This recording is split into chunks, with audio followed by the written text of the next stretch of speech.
सच्चिदानंद सद्गुरु साईनाथ महाराज की जय। தொடரில்லாமல் அனைத்தும் நடைபெறுகின்றது. சத்குருவின் பார்வை நம் மீதுள்ளது. மனதின் சொல் மக்களின் சொல்.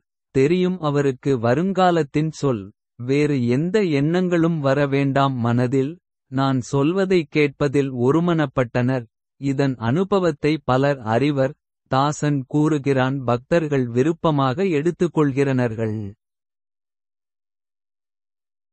இந்த பூமியில் கவனமாக காலடி எடுத்து வேண்டும். நன்றாக இருப்பது போல் தோன்கிறது ஆனால் அது அப்படி இல்லை. பாதையில் முட்கள் சிதறிக் கிடக்கின்றன. தெரியவில்லை எப்போது பறந்தது உயிரெனும் பறவை. பேராசை கொண்ட வாய்கள் சாப்பிட ஓடுகின்றன. கழிந்த வரப்போகும் பற்றியோ எந்த எண்ணமுமில்லை. தாசன் கூறுகிறான் முதலில் கண்டுபிடி அந்த திறமையான பயணியை.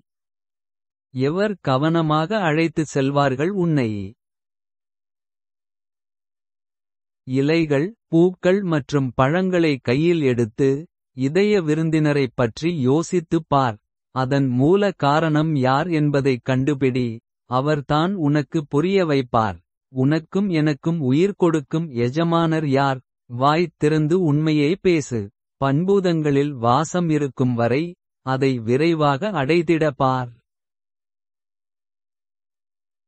உலக நோயாளியே நாம உணவை உட்கொள். அதன் மூலம் உனக்கு நிம்மதி கிடைக்கும். அன்பின் சார் ஒரு கூடுதல் பரிகாரம். உங்கள் மனம் மாறத் தொடங்கும். பக்தி நீர் ஆன்மாவின் முக்தி. அதை குடிப்பதால் துன்பம் அழிக்கப்படுகிறது. குரு பாபா சாய் வைத்திய நாராயணன். ஏழை தாசன் அவனிடத்தில் அடைக்கலம் உள்ளான். மனதில் ஐயம் பரவியுள்ள போது. ஐயம் உலகிற்கு துக்கத்தை தருகிறது. சந்தேகம் உருவாக்குகிறது பாப்பை போன்ற கயிறு. அதனால் உயிரினம் பயமடைகிறது. முழு உடலும் வேதனையால் பிடிக்கப்பட்டுள்ளது. உயிர் விடுதலை பெற விரைகிறது. முடிவை பாருங்கள் எல்லாம் எதிர்மாறாக மாறியது. ஒருபோதும் சந்தேகத்துடன் தொடர்பு வைத்துக் கொள்ளாதீர்கள். சந்தேகங்கள் எவ்வாறு தீரும். குருவின் அருளின்றி இது சாத்தியமற்றது. சத்குரு அதை முழுமையாக பரிசோதித்துப் பாருங்கள். பிறகு உங்கள் உடலை அவருக்கு அர்ப்பணிக்கவும். கடந்த கால கர்மாக்களின் சுழற்சிகள் பல உள்ளன. அவற்றை ஒன்றன் பின் ஒன்றாக அனுபவிக்க வேண்டும். தாசன் கூறுகிறான் செல் குருதேவரிடம் சரணடைதிடு. பல அனுபவங்கள் கிடைக்கப் பெறுவாய். என்ன பார்க்கிறாய் மதிப்பிற்குரிய பாதை. இச்சமயத்தில் தான் திசை மறந்திடும்.